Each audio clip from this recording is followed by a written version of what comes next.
நடந்த சம்பவம். இது ரொம்ப ஆச்சரியமான சம்பவம். அப்படின்னா ஒரு வீடு, ஒரு காரு, ஒரு கீபோர்டு, இந்த 3 படத்தையும் போட்டுட்டு கீழே வந்து தேவனே எனக்கு தாரும் அப்படின்னு சொல்லி ஒரு A4 பிரிண்ட் எடுத்து என்கிட்ட கொண்டு வந்து கொடுத்துட்டு அவர் என்ன சொல்றேன்னா, பாஸ்டர் நேற்று நீங்க சொன்னீங்கல்ல உங்க மனசுக்குள்ள எழும்புகிற தரிசனத்தை வந்து ஒரு போட்டோவா இது பண்ணி நீங்க உங்களுக்கு தெரிகிற இடத்துல வைங்க அப்படின்னு சொன்னீங்கல்ல, நான் ஃபர்ஸ்ட் உங்கள்கிட்ட கொண்டு வந்து ஜெபம் பண்ணிட்டு அதுக்கப்புறம் கதவுல நான் ஒட்ட போறேன்னு சொல்லி நானும் உடனே என்ன பண்ணேன்னா அந்த A4 ஷீட் அந்த பிரிண்ட் அவுட்டுக்கு மேல கையை வச்சு, ஆண்டவரே இந்த வாலிப தம்பி வந்து இவ்வளவு விசுவாசமா இருக்கிறாரு, உங்களை நம்புறாரு, இந்த விசுவாசத்தை நீங்க கனப்படுத்துங்க அப்படின்னு ஜெபம் பண்ணி அனுப்பி அந்த பையன் அதுக்கப்புறம் அவங்களுடைய வீட்டில் ஒரு நாள் விசிட்டிங் போகும்போது பார்த்தா, உங்களுக்கு நீங்க சொன்னீங்கல்ல அப்படின்னு சொல்லிட்டு கதவை திறந்து காமிச்சா அந்த A4 ஷீட்டா பார்க்கறது மாதிரி ஒட்டி வச்சிருக்காங்க.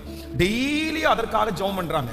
ஃபர்ஸ்ட் நம்பர் 1 முதலாவதாக ஆண்டவர் என்ன பண்ணாருன்னு சொன்னா ஒரு கீபோர்டு. அது எப்படி கிடைச்சிச்சு அப்படின்னு சொன்னா, அவருடைய அந்த பையன் போற அந்த காலையில ஜெபத்துக்கு வருவாங்க, இன்னொரு சர்ச்சுக்கு போறாங்க. அவங்க சர்ச்சுக்கு போற ஒரு பையன் வந்து ஒரு புது கீபோர்டை வாங்கி 9 மாதமா 2 நாள் தான் வாசிச்சிருக்கான். அதுக்கப்புறம் அவன் வாசிக்கவே இல்லை.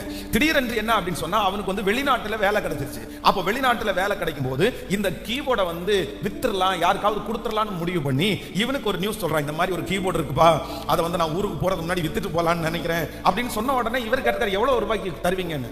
ஒரு மிகப்பெரிய ஆச்சரியம் என்ன அப்படின்னு சொன்னா 1.25 லட்சம் ரூபாய் அந்த கீபோர்டை வெறும் 25,000 ரூபாய்க்கு புது கீபோர்டு 2 நாள் வாசித்த கீபோர்டை அப்படியே அந்த பையனுக்கு கொடுத்துட்டாங்க. வந்தா பாத்தீங்கன்னா ஒரு 6 மாசத்துல கீபோர்டை தூக்கிட்டு வர்றான். என்னன்னு கேட்டா, பாஸ்டர் தரிசனத்துல ஒட்டணும்ல, அதை ஒன்ன டிக் பண்ற அளவுக்கு கர்த்தர் நினைச்சிட்டாரு அப்படின்னு. ஒரு மிகப்பெரிய ஆச்சரியம். எனக்கு ரொம்ப பிரமிப்பா இருந்துச்சு. மனசார அந்த பிள்ளைக்காக ஜெபம் பண்ணி, ஆண்டவரே நீர் இதை நிறைவேற்றினதற்காக உமக்கு நன்றி அப்படின்னு சொல்லி அனுப்பி விட்டாச்சு. அதற்கு பிறகு இவங்க 2 பேருமே அப்ப சரியான வேலை இல்லாம இருந்தாங்க. அது கரெக்டா பாத்தீங்கன்னா சின்ன பையனுக்கும் வேலை கிடைச்சிருச்சு, பெரியவனுக்கும் வேலை கிடைச்சிருச்சு. இவங்க 2 பேரும் சேர்ந்து ஒரு சின்ன லோன் கூட எக்ஸ்ட்ரா போட்டு அடுத்து ஒரு காரை எடுத்துட்டு வந்தாங்க. அந்த காருக்கும் நானே ஜெபம் பண்ணேன். ஐயோ, மறக்கவே முடியாத சாட்சி. 3வது அவங்க பெரிய ப்ராஜெக்ட், ஒரு வீடு. அதே போல கவுனம்பாளையம் தாண்டி பாத்தீங்க அப்படின்னு சொன்னா அவங்க எல்லாருமே ஃபேமிலியா சேர்ந்து ஒரு வீட்டுக்கு கொஞ்சம் பணம் ரெடியாகி அந்த வீடை கொடுத்து அந்த வீடையும் விலை பேசி கர்த்தர் அந்த வீடை வாங்குவதற்காக கர்த்தர் உதவி செய்தார். இதெல்லாம் பெரிய சாட்சி. அவன் வந்து அந்த கீபோர்டை வச்சு தரிசனத்தை வச்சு ஜெபம் பண்ணாம பாருங்களேன். இன்னைக்கு ஒரு மிகப்பெரிய மியூசிக் ஷாப்புக்கு அவன் ஓனரா இருக்கான். மியூசிக் ஷாப்புக்கு அவனுடைய கடையிலே இருக்கிற மியூசிக் பொருள் மட்டும் பாத்தீங்கன்னா கிட்டத்தட்ட 50 லட்சம் ரூபாய்க்கு மேல பொருளை வந்து அவருடைய கடையில் வச்சிருக்காங்க.